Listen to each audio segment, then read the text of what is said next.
السلام عليكم ورحمة الله وبركاته. إن الحمد لله نحمده ونستعينه ونستغفره ونعوذ بالله من شرور أنفسنا وسيئات أعمالنا من يهده الله فلا مضل له ومن يضلله فلا هادي له وأشهد أن لا إله إلا الله وحده لا شريك له وأشهد أن محمدا عبده ورسوله أما بعد رب اشرح لي صدري ويسر لي أمري واحلل عقدة من لساني يفقهوا قولي رب زدني علما علما اللهم إني أسألك علما نافعا ورزقا طيبا وعملا متقبلا। সম্মানিত আজকের ক্লাসে উপস্থিত দিন দরদি দিন প্রেমী ভাই সকল ও সম্মানিত বোন, সর্বপ্রথম আমরা সেই মহান সত্তার আমরা সকলেই কৃতজ্ঞতা প্রকাশ করব, যিনি আমাদের সকলকে এই ইলমি মজলিসে তথা জ্ঞান অর্জনের জন্য এই বৈঠকে উপস্থিত হওয়ার তৌফিক দিয়েছেন। ফলে আমরা সকলেই বলি আলহামদুলিল্লাহ।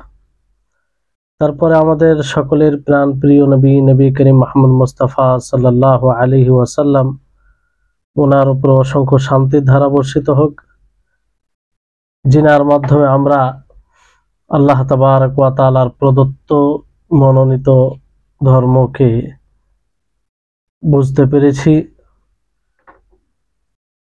তাই আমরা সকলেই তার উপরে দরুদ পাঠ করি, আল্লাহুম্মা সাল্লি আলাইহি আল্লাহুম্মা বারিক আলাইহি।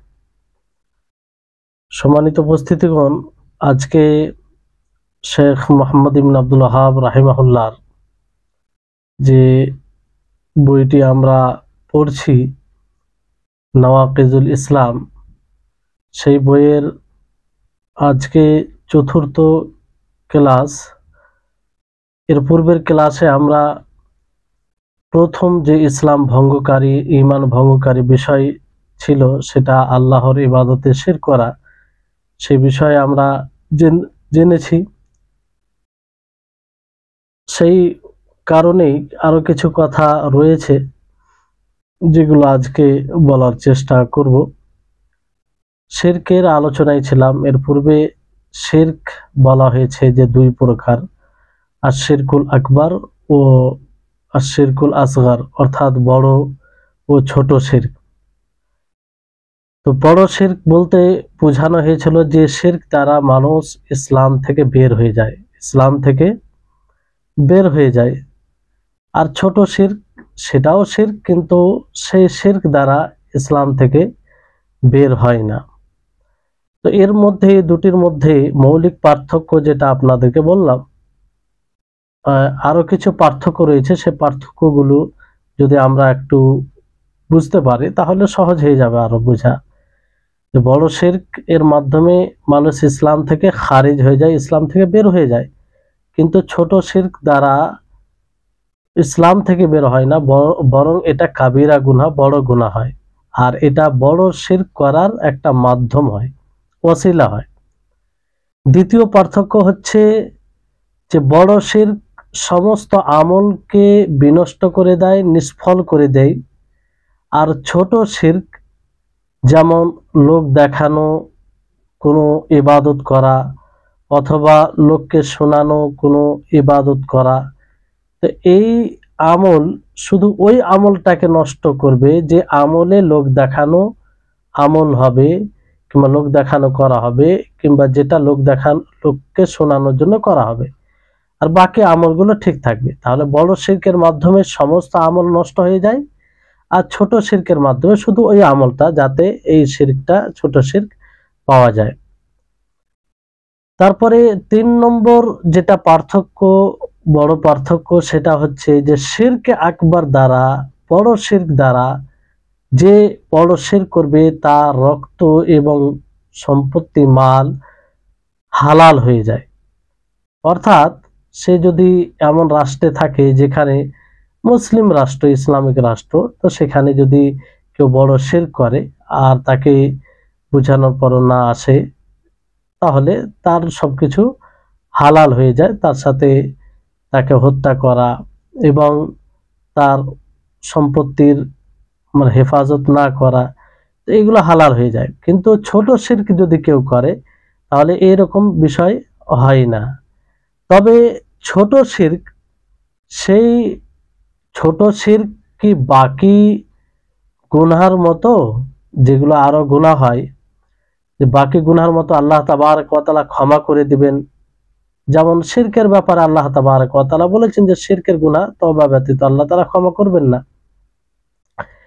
তো ছোট শিরকের বিষয়টা কি? কারণ আয়াতে তো আম ভাবে বলা হয়েছে যে ইন্নাল্লাহা লা ইয়াগফিরু আন ইউশরাকা বিহি, আল্লাহ তাবারক ওয়া তাআলা শিরককে ক্ষমা করবেন না। শিরক, তো এবার শিরক বলতে ছোট শিরক বড় শিরক দুটোই আসে, দুটোকেই এখানে শামিল অন্তর্ভুক্ত করে। তো এই আয়াত থেকে যেটা স্পষ্ট হয় যে কোন শিরকে আল্লাহ তাআলা ক্ষমা করবেন না। কিন্তু ওলামাগণ পার্থক্য বলেছেন যে বড় শিরক সেটা তো ক্ষমা হবে নাই, সেই শিরকের কারণে মুখাল্লাদ ফিন্নার হবে, যে শিরক করে মারা যাবে তওবা ছাড়াই, চিরস্থায়ী জাহান্নামী হবে।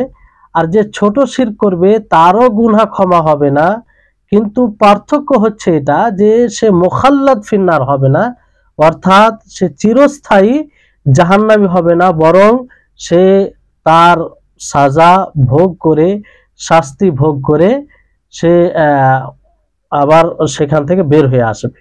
তাহলে বড় শিরক করাতে তওবা ছাড়াই মারা যায় তাহলে মুখাল্লাদ ফিন্নার, চিরস্থায়ী জাহান্নাম। আর ছোট শিরক করলে চিরস্থায়ী জাহান্নাম হবে না, বরং কি হবে যে তা সেই পরিমাণ শাস্তি ভোগ করে বের হবে সে। তাহলে এই কটা অন্যতম পার্থক্য ছিল। আরো যদি গভীরভাবে দেখা যায় কিছু পার্থক্য বের হবে। তবে এর মানে এটা নয় যে ছোট শিরক থেকে এত মানে অলস হয়ে যাবে, উদাসীন হয়ে যাবে, যেহেতু এটা মানে বড় শিরক থেকে একটা ভিন্ন, সেরকম পর্যায়ে নয়, এরকম বিষয় যেন না হয়। সাহাবায়ে কেরাম রিজওয়ানুল্লাহি আলাইহিম আজমাইন তিনারা সর্বপ্রকারের শিরক থেকে ভয় করতেন এবং বেঁচে থাকতেন। যেমন আব্দুল্লাহ ইবনে মাসউদ রাদিয়াল্লাহু তাআলা আনহু তিনি বলেন যে লাআন আহলিফা বিল্লাহি কাযিবান আহাব্বু ইলাইয়া আন উহলিফা বিগাইরিহি সাদিকান। হালাফা ইউহলিফু মানে যে এই হাদিসে বলা হচ্ছে যে আমি আল্লাহর মিথ্যা কসম খাবো, এটা আমার কাছে বেশি প্রিয় অন্যদের নামে সত্য মিথ্যা খাওয়ার সত্য কসম খাওয়ার তুলনায়। তাহলে বিষয়টি হচ্ছে যে আল্লাহর নামে মিথ্যা কসম খাওয়া এটা বেশি প্রিয় অন্যদের নামে যদি সত্য কসম খায়, কারণ তাতে শিরক হয়, যদিও বড় শিরকে থেকে মানে ছোট শিরক এটা। তাহলে এই হচ্ছে বিষয় যে সর্বপ্রকারের শিরক থেকে বেঁচে থাকতে হবে। তো বিষয়টা হচ্ছে যে এখানে কিছু বিষয় তুলে ধরা হয়েছে, যেমন আপনার এর বিষয়টি আপনার শেখ মোহাম্মদ বিন আব্দুল ওয়াহাব রাহিমাহুল্লাহ তিনি একটি উদাহরণ দিয়েছেন যে যেমন অন্যদের নামে জবাই করা। তো অন্যদের নামে জবাই করা এটা শিরক, এতে কোনো সন্দেহ নাই। তো এটা কয়েক দিক দিয়ে শিরক হয়। এই শিরকটা কয়েক দিক দিয়ে, এক তো কোনো মানুষ উদ্দেশ্য করে, অন্য কারো উদ্দেশ্য করে যদি জবাই করে, নৈকট্য লাভ করার উদ্দেশ্যে জবাই করে, তাহলে এদিক দিয়ে শিরক হবে। আর কেউ যদি কারো তাজিমকে লক্ষ্য করে জবাই করে, তার তাজিম সম্মান প্রদর্শন করতে গিয়ে জবাই করে, অথবা তা কারো নিকটে সহযোগিতার উদ্দেশ্যে জবাই করে, তাহলে এটাও শিরক হবে। এই দুই দিক দিয়ে শিরক হয়। আর এক প্রকারের জবাই করা হয় যে ধরেন যেমন মেহমান আসে, বাড়িতে মেহমান আসে, লোক আসে, তাদের জন্য, তাদেরকে খাওয়ানোর জন্য, তাদের ইকরামের জন্য, তাদের মানে তাদের মেহমান মেজবানি করার জন্য যে গরু ছাগল জবাই করা হয়, এটা শিরক নয়, এটা শিরক নয়। কারণ জবাই করা হয় আল্লাহর নামে, উদ্দেশ্য, এই জবাইয়ের উদ্দেশ্য থাকে না যে মেহমানদের তাজিমে, বরং জবাই করে মাংস তাদেরকে খাওয়াবে, মেজবানি করবে, এটা উদ্দেশ্য। তাদের অতিথি পরায়ণ মানে মেজবানি করা, এটা উদ্দেশ্য। তো এই হিসাবে এটা শিরকের পর্যায়ে পড়বে না। আর এটা ভালো প্রশংসনীয় বিষয় কি কোনো মেহমান এলে তাকে খাওয়ানো।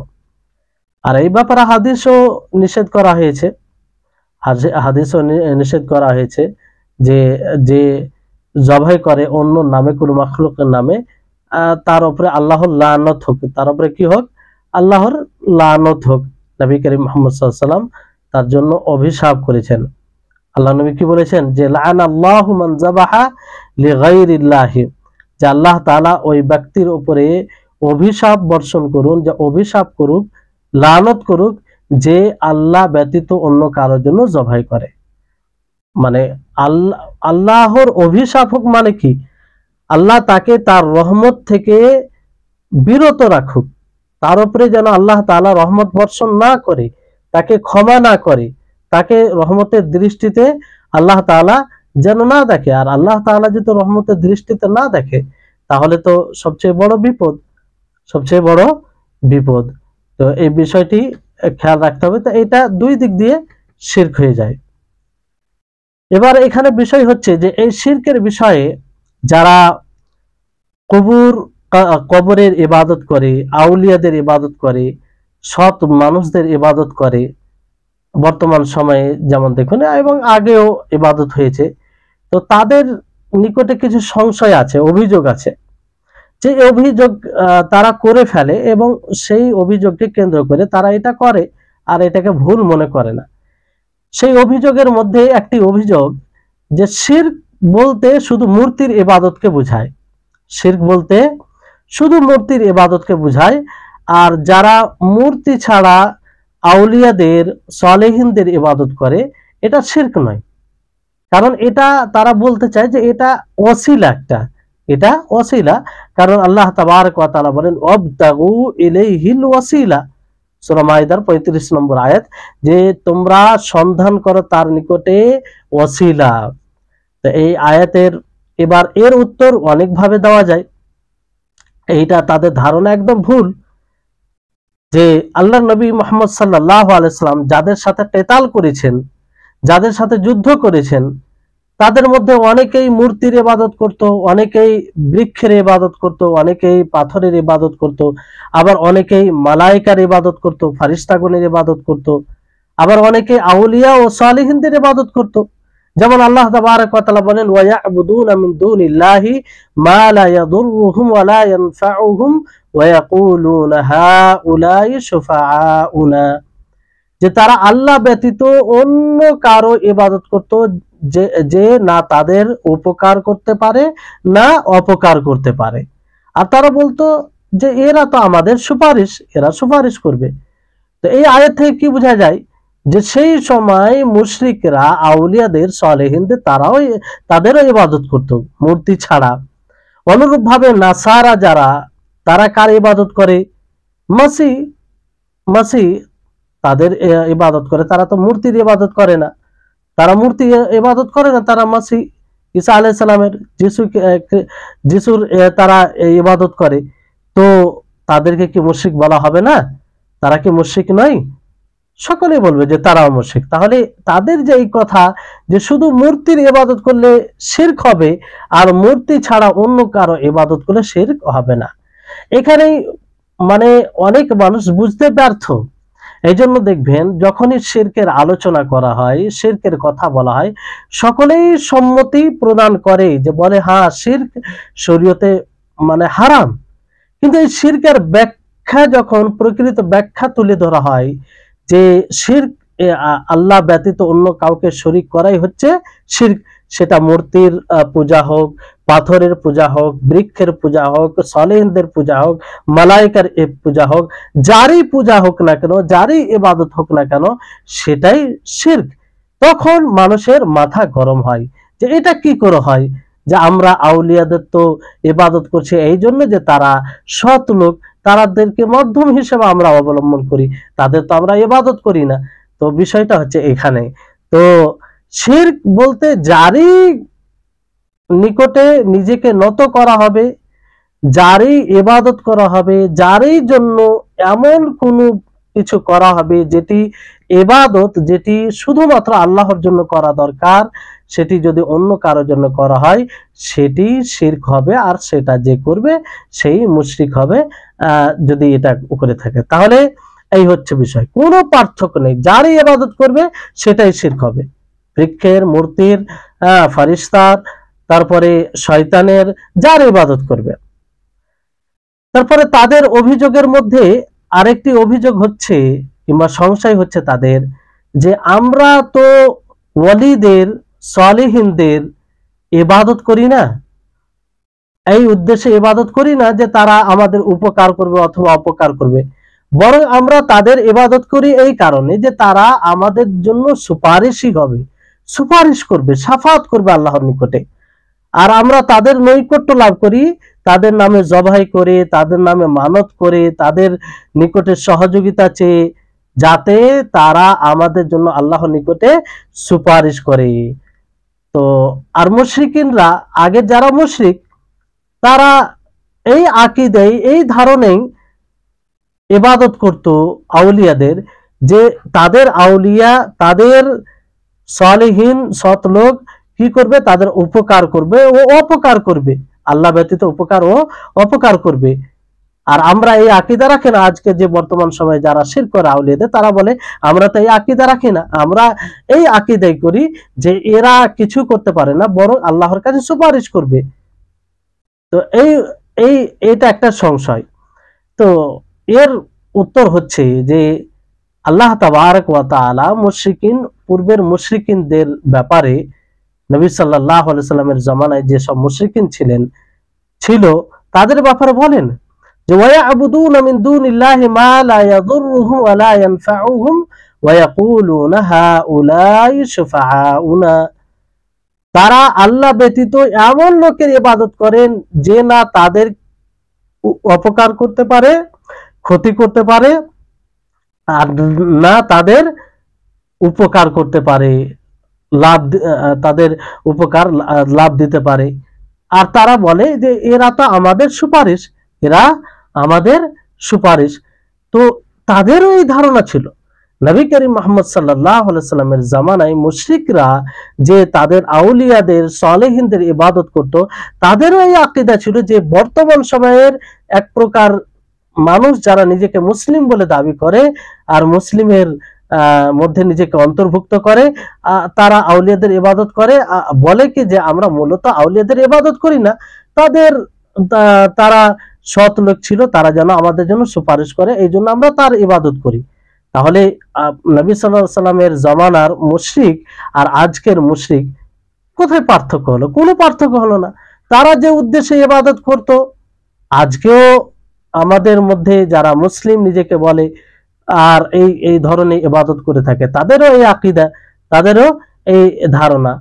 সুপারিশ অবশ্যই সৎ লোক, আউলিয়া যারা আছে তারা করবে, এক মুমিন অন্য মুমিনের জন্য কিছু সুপারিশ আছে যারা করবে, কিন্তু এর পদ্ধতিতে এটা নয়। তার একটা বিশেষ পদ্ধতি আছে, যে আল্লাহ শরীয়তি পদ্ধতি আছে, যেটা আল্লাহ তাবারক ওয়া তাআলা স্পষ্ট করেছেন এবং নবী করিম মুহাম্মদ সাল্লাল্লাহু আলাইহি সাল্লাম স্পষ্ট করেছেন।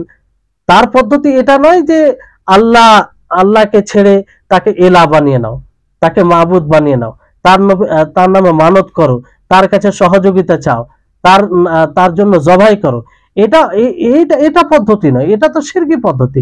এই কাজগুলো তো খালিস নিছক আল্লাহ তাবারক ওয়া তাআলার জন্য হতে হবে। তাহলে তখনকার মুশরিক আর আজকের মুশরিক যারা শিরকি কাজ করে, এদের মধ্যে কোনো পার্থক্য নেই, কোনো পার্থক্য নেই। আরেকটি সংশয় তাদের মধ্যে রয়েছে, প্রায় আপনি যখন মুশরিকিনদেরকে, মুশরিক বলতে বর্তমান সময়ে যারা নিজেকে মুসলিম বলছে অথচ তারা কবর পূজা করে, আউলিয়াদের, পীরদের পূজা করে, আপনি তাদেরকে যখন দাওয়াত দিবেন, তো এগুলোই অভিযোগ আসে, এগুলোই সংশয় তারা তুলে ধরবে। তো এগুলো বোঝা উচিত যাতে আপনি তাদেরকে বুঝাতে পারেন। তা আরেকটি সংশয় হচ্ছে যে তারা বলে যে আগেকার মুশরিক তারা লা ইলাহা ইল্লাল্লাহ পাঠ করতো না, তারা লা ইলাহা ইল্লাল্লাহ পাঠ করতো না, আর এখন যারা আউলিয়াদের ইবাদত করে, সলিহিনদের ইবাদত করে, তারা লা ইলাহা ইল্লাল্লাহ বলে, লা ইলাহা ইল্লাল্লাহ মুহাম্মাদুর রাসূলুল্লাহ এটা বলে। তো যারা লা ইলাহা ইল্লাল্লাহ পাঠ করতো না, নবী সাল্লাল্লাহু আলাইহি ওয়াসাল্লামের জামানায় মুশরিকরা লা ইলাহা ইল্লাল্লাহ পাঠ করতো না, এদের কথা, আর যারা লা ইলাহা ইল্লাল্লাহ পাঠ করছে, উভয়ে কেমন করে সমান হতে পারে? উভয়কে এক জায়গায় কি করে রাখা যেতে পারে?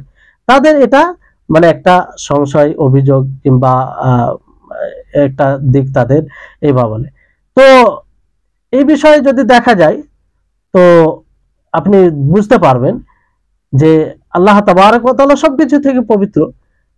মক্কার মুশরিকরা তারাও লা ইলাহা ইল্লাল্লাহ মুহাম্মাদুর রাসূলুল্লাহ পাঠ করেছে, অথবা আজকের জমানায় যারা আউলিয়াদের ইবাদত করে তারা লা ইলাহা ইল্লাল্লাহ পাঠ করেছে, কিন্তু এদের লা ইলাহা ইল্লাল্লাহ ভঙ্গ হয়ে গেছে কিংবা ভঙ্গ হয়ে যাচ্ছে। কিসের কারণে? যে কারণ তারা এই লা ইলাহা ইল্লাল্লাহ সংরক্ষণে থাকবে এরকম কিছু আমল করেনি, শিরক তার পরিপন্থী ভঙ্গকারী আমল করেছে, শিরকের মাধ্যমে ভঙ্গ হয়ে যাচ্ছে। কারণ লা ইলাহা ইল্লাল্লাহর অর্থ কি? যারা এইভাবে আউলিয়াদের ইবাদত করে তারা আসলে লা ইলাহা ইল্লাল্লাহর অর্থই বুঝতে পারেন। লা ইলাহা ইল্লাল্লাহ এর অর্থ হচ্ছে লা মা'বুদা বিহাক্কিন ইল্লাল্লাহ, যে আল্লাহ ছাড়া সত্য কোনো মাবুদ নেই, আল্লাহ ছাড়া সত্য কোনো মাবুদ নেই, সত্য কোনো উপাস্য নেই। মাবুদ বলতে যে ইবাদতের উপযুক্ত, সত্য বলে সত্য সত্তা যিনি ইবাদতের উপযুক্ত একমাত্র আল্লাহ তাবারক ওয়া তাআলা। তো তিনি ছাড়া আর কেউ নেই। তো কি করে সেখানে আউলিয়াদের ইবাদত করা যায়, সলিহিনদের ইবাদত করা যায়, আর অন্য কারো ইবাদত করা যায়? তো আসলে এরা তো লা ইলাহা ইল্লাল্লাহ পাঠ করে, কিন্তু লা ইলাহা ইল্লাল্লাহর অর্থ, লা ইলাহা ইল্লাল্লাহর দাবি সমূহ কিছু এরা বুঝতে পারেনি। আর তারাও তো কবরের ইবাদত করত, আউলিয়াদের সলিহিনদের ইবাদত করত, এবং তারাও লা ইলাহা ইল্লাল্লাহ পাঠ করত। কিন্তু মুশরিকিন, তখনকার মুশরিকিন বর্তমান সময়ের যারা আউলিয়াদের ইবাদত করে, লা ইলাহা ইল্লাল্লাহ পাঠ করে, অথচ আউলিয়াদের ইবাদত করে, কবরে গিয়ে সাজদা করে, তাদের বর্তমান সময়ের এদের তুলনায় মুশরিকরা বেশি লা ইলাহা ইল্লাল্লাহকে বুঝতে পেরেছিল। মুশরিকদের তুলনায়, তার সেই জমানার মুশরিকদের তুলনায় বেশি না, আজকের জমানা যারা কবরে পূজা করে তাদের তুলনায় তখনকার মুশরিকরা বেশি লা ইলাহা ইল্লাল্লাহকে বুঝতে পেরেছিল। তারা বুঝতে পেরেছিল যে লা ইলাহা ইল্লাল্লাহ যদি পাঠ করে কোনো মানুষ, তো তার জন্য জরুরি হবে সমস্ত প্রকারের ইবাদত একমাত্র আল্লাহর জন্য করা। এই জন্য তারা বলেছিল যে আজআলাল আলিহাতা ইলাহান ওয়াহিদা, যে এতগুলো মাবুদ, সমস্ত মাবুদকে কি এক করে দেব, এটা কি করে হয়? আশ্চর্য হয়ে তারা বলেছিল। কারণ তারা অনেক মাবুদের ইবাদত করত, অনেক মাবুদের তারা কি করত?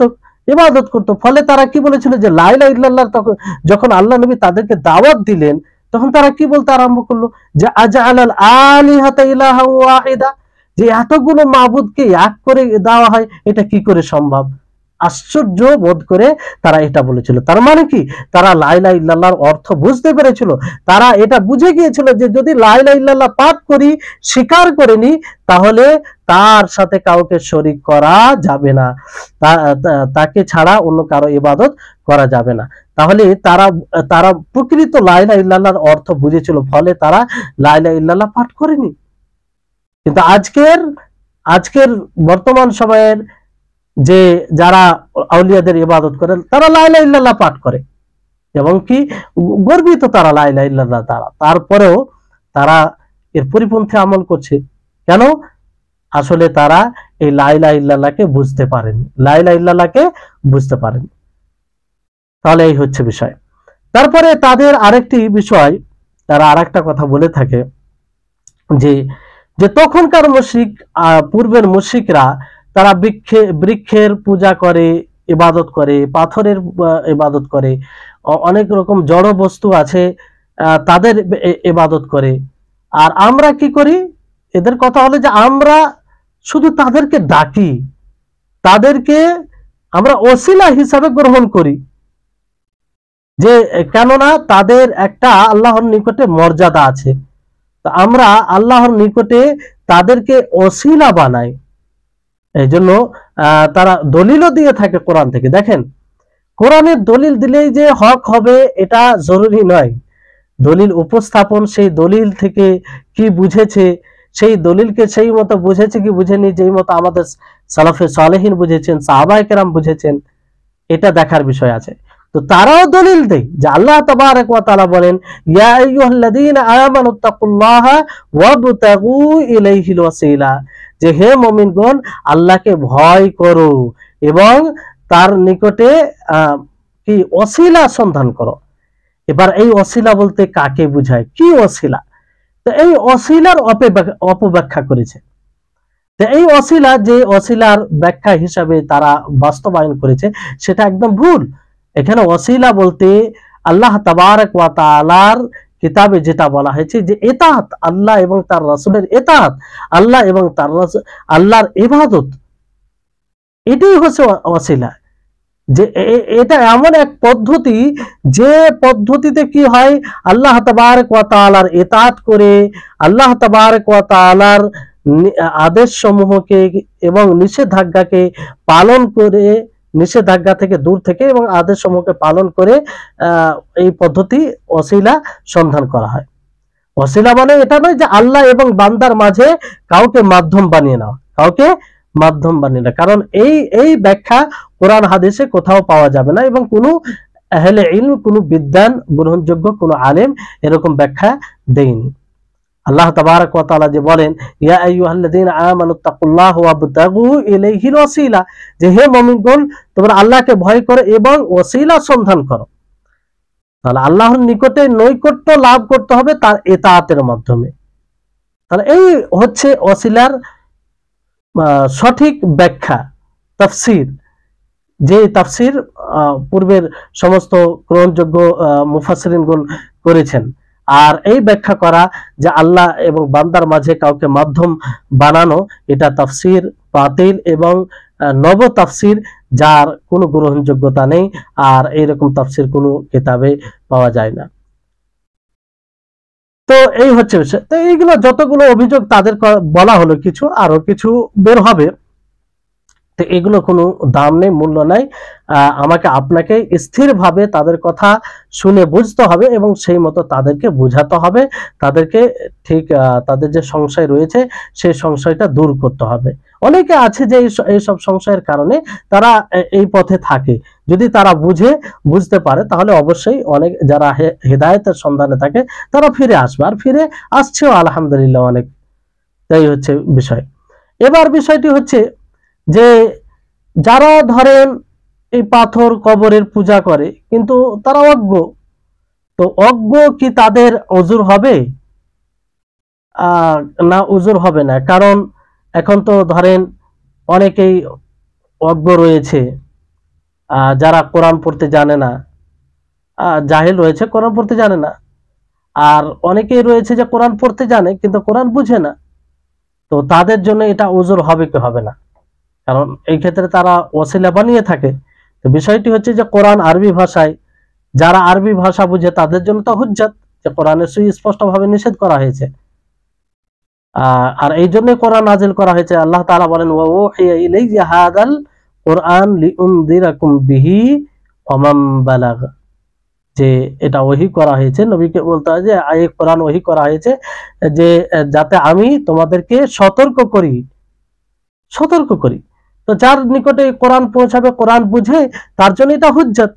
কিন্তু যারা ধরেন আরবি বুঝে না, কোরআন পড়তে জানে কিন্তু আরবি বুঝে না, তো তাদের সামনে যদি তরজমা উপস্থাপন করা হয়, কিংবা এখন বিভিন্ন ভাষায়, সব গ্রহণযোগ্য জীবিত ভাষায় এই কোরআনের ব্যাখ্যা বিশ্লেষণ করা হয়েছে, তো সেটা থাকার পরেও যদি এগুলো করে তাহলে এটা তো তার উপর হুজ্জত কায়েম হবে, কারণ এগুলো তো সব অ্যাভেলেবেল পাওয়া যাচ্ছে। তো বিষয়টা হচ্ছে এটা যে আল্লাহ তাবারক ওয়া তাআলা সৃষ্টি করেছেন ইবাদতের জন্য, অবশ্যই ভাবতে হবে যে আমি কি কর্ম করছি আর এতে আল্লাহ তাবারক ওয়া তাআলা সন্তুষ্ট হবে কি হবে না। আর এখন অনেক মাধ্যম চলে এসেছে, এখন তো সোশ্যাল মিডিয়া, প্রিন্টিং বই সমূহ, অনেক কিছু আছে যেগুলো পড়তে পারে। কিন্তু একদম চুপচাপ বসে থেকে বলবে যে আমি জানি না, তা চলবে না। তাহলে এই জন্য আমাদের উচিত হবে, সকলের উচিত হবে যে আমরা আগে মানুষকে তৌহিদের শিক্ষা দিই, শিরক থেকে মানুষকে সতর্ক করি। এই এই বিষয় দ্বারা আমাদের দাওয়াতের কাজ আরম্ভ হবে। এই বিষয়ের প্রতি বেশি পরিশ্রম করতে হবে আমাদেরকে। এই জন্য দেখবেন যে বহু বছর থেকে একটা গ্রামে মুসলিম মুসলিম পরিবার, সবাই মুসলিম, কিন্তু সেখানে শিরক পাওয়া যায়। সেখানে তৌহিদ বলতে বুঝে না, শিরক বলতে বুঝে না। শিরক যেগুলো শিরক পর্যন্ত পৌঁছানোর যেগুলো উপায় আছে সবগুলো সেখানে পালন করা হয়, সেগুলো থেকে সতর্ক করা হয় না। ফলে একটা সময় আসে যে তারা শিরক করে ফেলে। আজকে দেখবেন যে বর্তমান সময়ে আমাদের মাঝে এক বড় সংখ্যা রয়েছে যারা নিজেকে মুসলিম বলে অথচ প্রকাশ্যভাবে শিরক করে। কেন? এই কারণে যে তাদেরকে প্রথম তৌহিদের শিক্ষা দেওয়া হয়নি, শিরক থেকে সতর্ক করা হয়নি। যার উপরে পরিশ্রম করা দরকার আমাদেরকে, তার উপরে আমরা পরিশ্রম করি না কিংবা সেই দিকে সজাগ নয়। তো এই জন্য চেষ্টা করতে হবে আমাদেরকে যে এর উপরে পরিশ্রম করা। হালকা বুঝে নিলে যে আমি বুঝে গেছি আর পড়া দরকার নেই, না, সব রকম ভাবে এই বিষয়টা জানতে হবে, মানুষকে শিক্ষা দিতে হবে। একজন মানুষ ধরেন যে সে ব্যভিচার করে না, মদ্যপান করে না, সুদ খায় না, সমস্ত প্রকারের হারাম থেকে বিরত আছে, কিন্তু সে শিরক করে, শিরক না বুঝার কারণে শিরক করে। তো বলুন, তার এই সমস্ত জিনিস থেকে বিরত থাকা কোনো উপকার আসবে? কোনো উপকার আসবে না, সব ব্যর্থ হবে। আর এই শিরক অবস্থায় মারা গেলে তার সে মুখাল্লাদ ফিন্নার হবে, চিরস্থায়ী জাহান্নাম হবে। তাহলে বিষয়টি কত জটিল বিষয়। এজন্য দেখেন নবী করিম মুহাম্মদ সাল্লাল্লাহু আলাইহি সাল্লামের আগমন যখন ঘটে, সেই সময় কোন প্রকারে গুনাহ ছিল না বলেন? বর্বরতার শেষ ছিল না, মানবতা বলতে মানুষের মধ্যে কিছুই ছিল না। এক অপরকে খুন করা, এক অপরকে মানে অসম্মান করা, সম্মান হানি করা, এগুলো তাদের কোনো ব্যাপারই ছিল না। সেই মুহূর্তে আল্লাহর নবী এগুলোর আগে শিক্ষা দিতে পারতেন, তা না করে নবী সাল্লাল্লাহু আলাইহি সাল্লাম প্রথমে আল্লাহর একাত্মবাদ, আল্লাহর তাওহীদের শিক্ষা দিলেন, তারপর শিরক থেকে মানুষকে সতর্ক করলেন। কুলু লা ইলাহা ইল্লাল্লাহ তুফলিহুন, যে তোমরা লা ইলাহা ইল্লাল্লাহ পাঠ করো, সফল হয়ে যাবে। অর্থাৎ আল্লাহ ছাড়া সত্য কোনো মাবুদ নেই, তারই ইবাদত করো, তার নিকটেই মাথা নত করো, তাকেই ইবাদতের উপযুক্ত মনে করো, তাহলে তোমরা সফল হবে। এই কালিমার ভিত্তিতে আল্লাহ নবী দাওয়াত শুরু করলেন। আর এটারই বিস্তারিত ব্যাখ্যা বিশ্লেষণ প্রায় আল্লাহ নবী 13 বছর করতে থাকলেন। তারপরে সারা জীবন আল্লাহ নবী করেছেন, কিন্তু 13 বছর বেশি এটাকে জোর দিয়েছেন মক্কি জীবনে। তাহলে বিষয়টি কত গুরুত্বপূর্ণ বিষয় যে আল্লাহর নবী এটার উপরে কত জোর দিয়েছেন। এই জন্য আমাদের সকলের জরুরি হওয়া উচিত হবে, আজকে আমাদের জন্য যারা সচেতন আমরা আমাদের মধ্যে, কিংবা বিষয়গুলো আমরা বুঝতে পারছি, উপলব্ধি করছি, তাদের জন্য জরুরি হবে যে আম্বিয়া কেরাম আলাইহিস সালাম যেভাবে দাওয়াতের কাজ করেছেন, যে পদ্ধতি অবলম্বন করেছেন, আমরা সেই পদ্ধতি অবলম্বন করি। বড় দুঃখের সাথে বলতে হয় যে আজকে বর্তমান সময়ে কিছু আপনি দাওয়াতি সংগঠন দেখতে পাবেন, আর তারা মানুষকে প্রলোভন দেয় জনসেবার মাধ্যমে, আর তৌহিদের দাওয়াতকে উপেক্ষা করে তৌহিদের কথা বললে যে মনে হয় এটা থেকে তাদের অ্যালার্জি আছে, শুনলে তাদের মাথা গরম হয়ে যায়। শিরক থেকে মানুষকে সতর্ক করলে এইগুলো শুনলে তাদের মাথা গরম হয়ে যায়। কোথায় শয়তান কিভাবে তাদেরকে পথভ্রষ্ট করেছে দেখেন, কিভাবে তাদেরকে সৎ মানে সিরাতে মুস্তাকিম থেকে বের করে দিয়েছে। শয়তান তো জানে যে এরা দাওয়াতি কাজ করছে, পুরোপুরি ভাবে দাওয়াতি কাজ থেকে বের করা মুশকিল, কারণ তারা বুঝে যাবে এতে। তো সেখানে কি করলো শয়তান? এই তাওহীদকে তাদের জীবন থেকে সরিয়ে দিল, যে তোমরা জনসেবা করো। এই জনসেবার মাধ্যমে মানুষ কি মুগ্ধ হবে, মানুষ তোমাদের প্রশংসা করবে, মানুষ তোমাদের ডাকে সাড়া দিবে। আর তাওহীদের কথা বললে কেউ তোমাদের ডাকে সাড়া দিবে না, কেউ তোমাদের কথায় গুরুত্ব দিবে না, বরং এতে কি হবে? আরো বিভাজন সৃষ্টি হবে। কি চমৎকার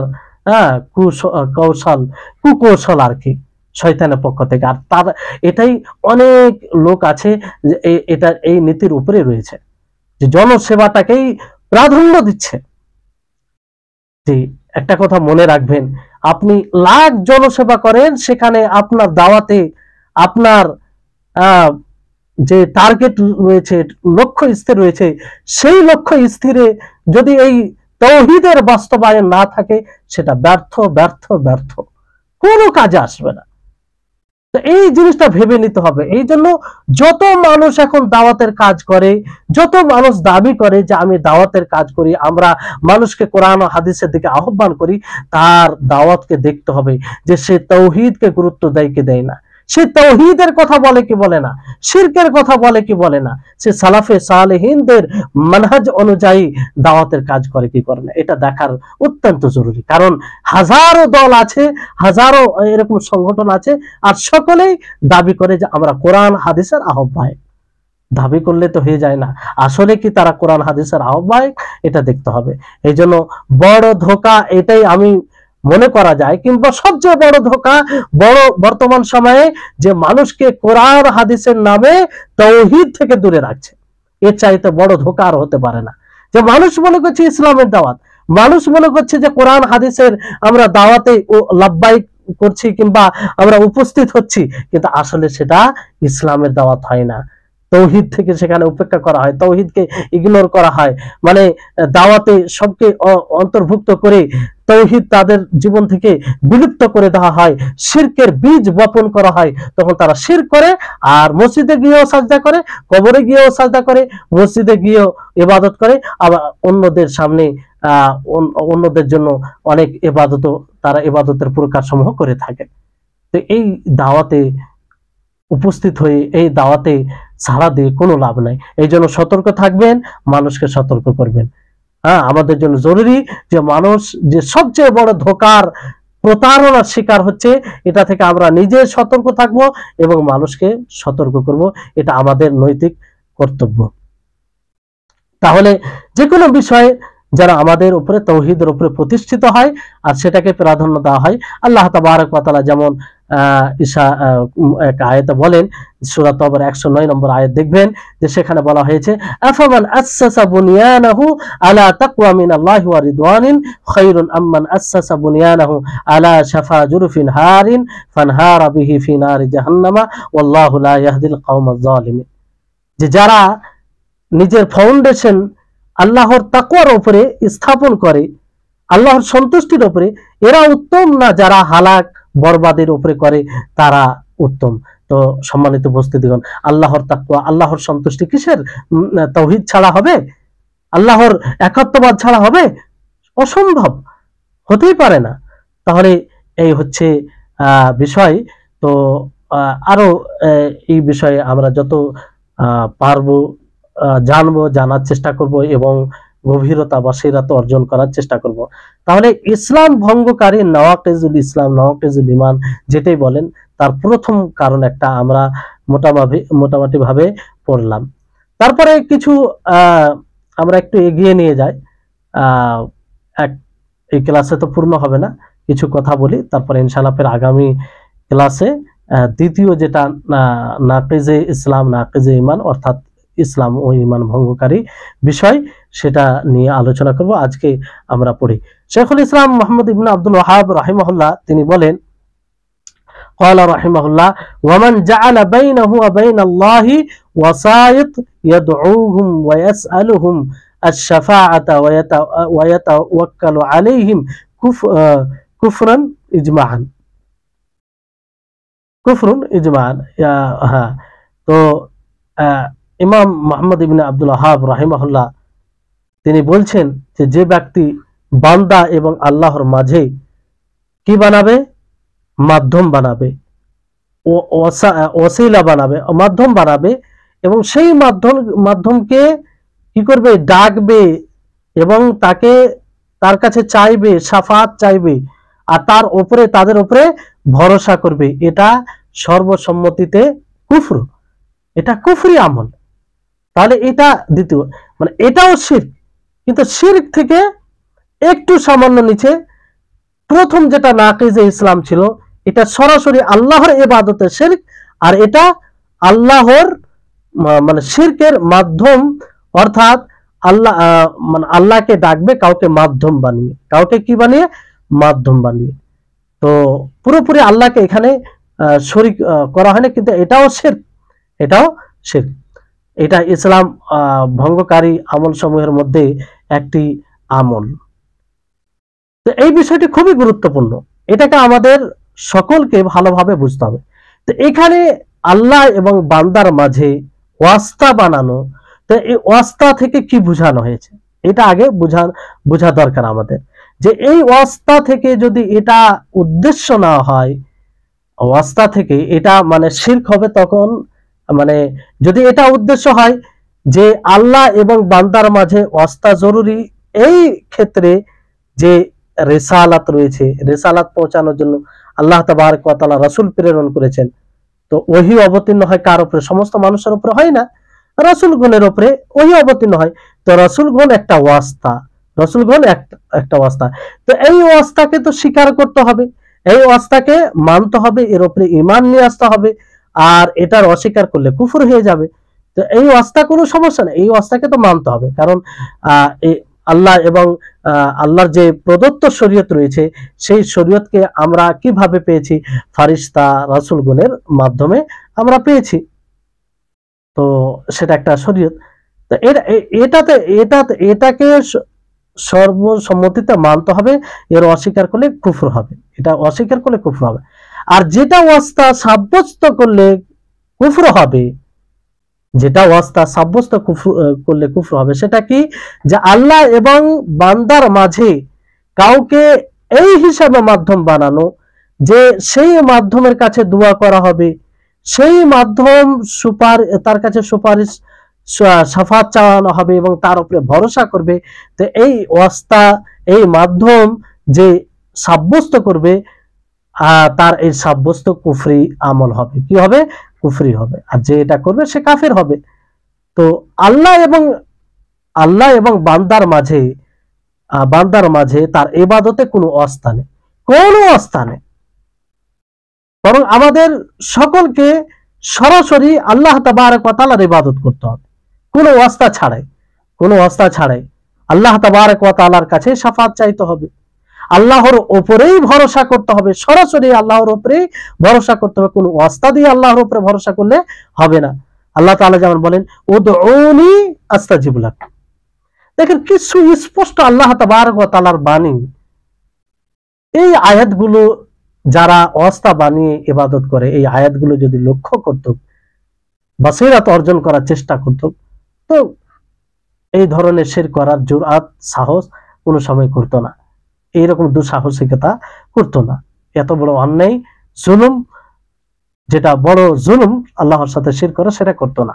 আল্লাহ তাবারক ওয়া তাআলা বলছেন, উদউনি আস্তাজিব লাকুম, যে তোমরা আমাকে ডাকো, আমি তোমাদের ডাকে সাড়া দেব। সূরা গাফিরের 60 নম্বর আয়াতে। তাহলে এখানে আল্লাহ তাবারক ওয়া তাআলা এই কথা বলেনি যে তোমরা আমাকে ওয়াস্তার মাধ্যমে ডাকো, মাধ্যম অবলম্বন করে ডাকো। আল্লাহ তাবারক ওয়া তাআলা কি বলছেন? উদউনি, যে তোমরা আমাকে ডাকো, আমার কাছে দোয়া করো, আমাকে ডাক দাও, আমি তোমাদের ডাকে সাড়া দেব, আমি তোমাদের দোয়াকে কবুল করব। এত এর চাই তার স্পষ্ট বাণী আর কোথায় কি নেবেন আপনি? তাহলে এই হচ্ছে যে এখান থেকে এটা স্পষ্ট বোঝা যাচ্ছে যে যে কোনো ইবাদত, সেই ইবাদতের জন্য কোনো ওয়াস্তার প্রয়োজন নেই, সরাসরি আল্লাহর ইবাদত। আর দোয়া করতে হবে আল্লাহর কাছে সরাসরি, শাফাত চাইতে হবে আল্লাহর কাছে সরাসরি, সহযোগিতা, এমন সহযোগিতা যে সহযোগিতা আল্লাহ ব্যতীত কেউ কোনো মাখলুক করতে পারবে না, মাখলুকের সাধ্য নাই, সে সহযোগিতা সরাসরি আল্লাহর কাছে চাইতে হবে। যেমন মৃত্যুর কাছে সহযোগিতা চাওয়া, এটা কি? এটা সে তো অক্ষম, সে সহযোগিতা করতে পারে না। তাহলে সরাসরি আল্লাহর কাছে চাইতে হবে। দোয়ার ব্যাপারে তো স্পষ্ট, এই জন্য দোয়া একমাত্র আল্লাহর কাছে করতে হবে, এই ব্যাপারে অনেক আয়াত রয়েছে। আল্লাহ তাবারক ওয়া তাআলা বলেন যে মুশরিকরা তারা কিভাবে, কিসের জন্য, কি আকীদায় অন্যদেরকে ডাক দিত এই কথা বলতে গিয়ে, যে ওয়ায়াবুদুনা মিন দুনিল্লাহি মা লা ইয়াদুররুহুম ওয়া লা ইয়ানফাউহুম ওয়া ইয়াকুলুনা হাউলাই শুফাআউনা ইনদাল্লাহ, যে তারা আল্লাহ ব্যতীত এমন জিনিসের লোকের ইবাদত করত যারা তাদের না অপকার করতে পারতো না উপকার করতে পারতো, বরং তারা কি বলতো? যে এরাই আমাদের সুপারিশ আল্লাহর নিকটে। দেখেন তো এরা মাধ্যম বানাতো, এরাও মাধ্যম বানাতো। তো আল্লাহ তাবারক ওয়া তাআলা তাদের নাফি করেছেন, মানে তাদের এই কাজে সন্তুষ্ট নয়, বরং এটা শিরক।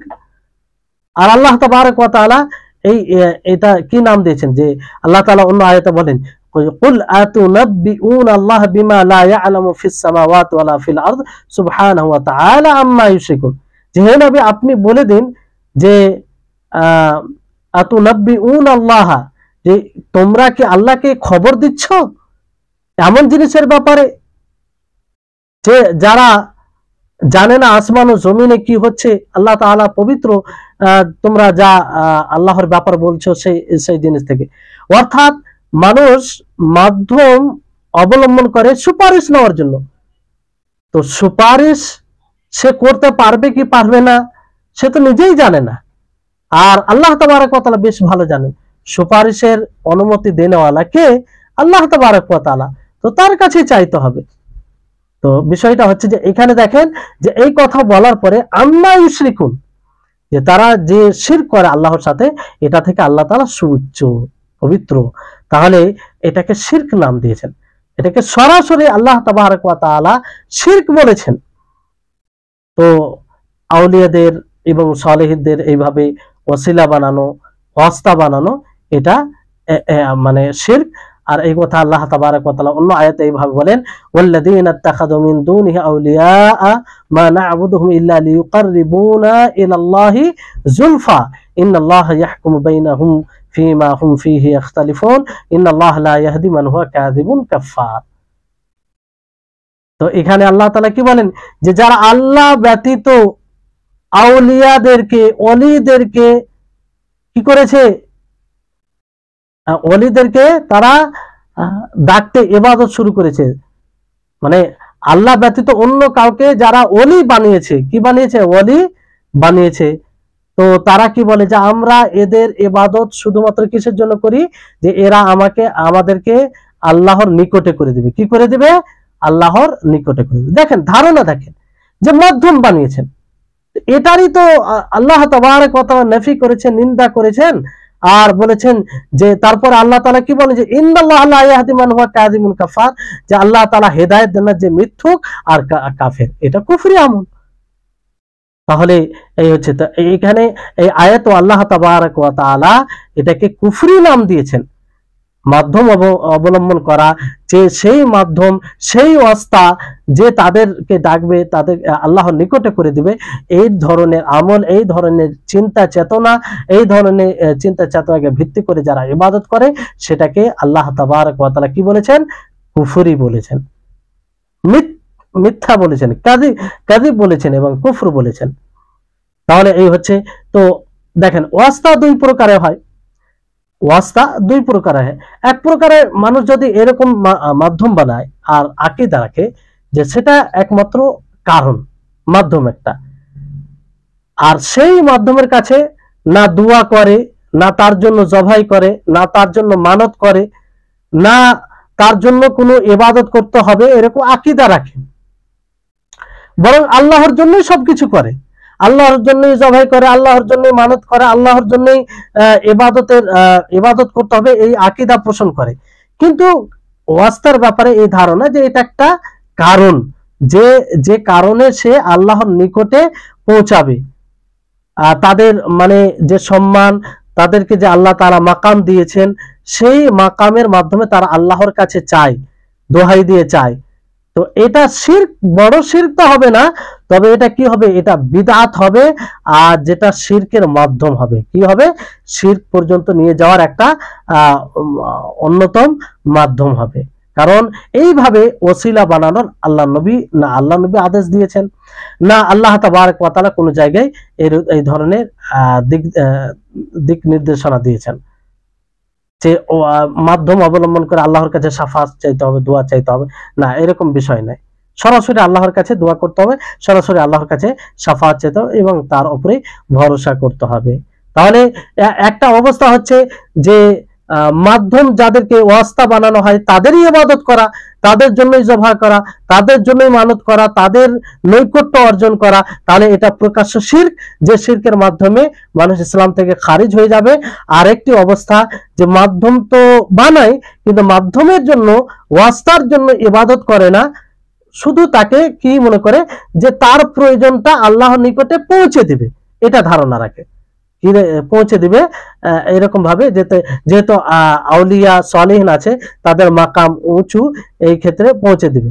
তো এটা ওই পর্যায়ের শিরক হবে না, তবে এটা বাতিল হবে আর বিদআত হবে। এটা বিদআত, এটা দিনের মধ্যে এইভাবে যদি কিছু ধারণা রাখা যায় তো নতুন এটা আমল হবে, যেটা দিনের অন্তর্ভুক্ত নয়, দিনের অংশ নয়। কারণ এইভাবে ওয়াস্তা বানানোর আল্লাহ তাবারক ওয়া তাআলা অনুমতি দেননি। আর এই থেকে নবী করিম মুহাম্মদ সাল্লাল্লাহু আলাইহি সাল্লাম অসংখ্য হাদিসে সতর্ক করেছেন। যেমন পূর্বের লোকেরা কবরকে, আম্বিয়াদের কবরকে তারা কি বানিয়েছিল? মসজিদ বানিয়েছিল। তো আল্লাহ নবী কি বলেন যে ইন্না মান কানা ক্বাবলাকুম কানু ইয়াত্তাখিদুনা কুবুর আম্বিয়াইহিম ওয়া সালিহিম মাসাজিদ আলা ফালা তাত্তাখিদুল কুবুর মাসাজিদ ফাইন্নী আনহাকু আন যালিক। আল্লাহ নবী স্পষ্ট ভাবে বলেন যে তোমাদের পূর্বে তারা কি করেছিল? আম্বিয়াদের কবরকে, সালেহিনদের কবরকে মসজিদ বানিয়েছিল, সেখানে তারা সাজদা করত, সেখানে তারা ইবাদত করত। তো অতএব তোমরা খবরদার কবরকে মসজিদ বানাও না। আল্লাহ নবী কিভাবে সতর্ক করছেন দেখেন, আলা ফালা তাত্তাখিদুল কুবুর মাসাজিদা, তো তোমরা খবরদার মসজিদকে কবর বানায় না, আমি এই থেকে তোমাদেরকে নিষেধ করছি, বাধা দিচ্ছি, হ্যাঁ তোমাদেরকে নিষেধ করছি। তাহলে এটা স্পষ্ট বিষয়, এটা স্পষ্ট বিষয়।